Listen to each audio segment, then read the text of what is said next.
What is tactile laser joining and what advantages does it offer? Of course, I prefer really the expression joining, because with the laser process in high power lasers we can do both welding and brazing. So let's say joining is the better expression. As a WELDPROF, of course, I like to use this one. And now to tactile. Tactile means that you have in the process, you have a sensor that really touches the workpiece.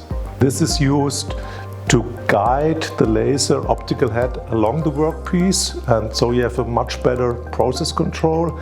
And of course you can also use the wire that you have in the process to solve some metallurgical or process problems. In a nutshell, tactile means you use the wire as a sensor for your laser joining process, and of course it's a high power process that's mainly used in automotive applications where you want to braze and weld different components.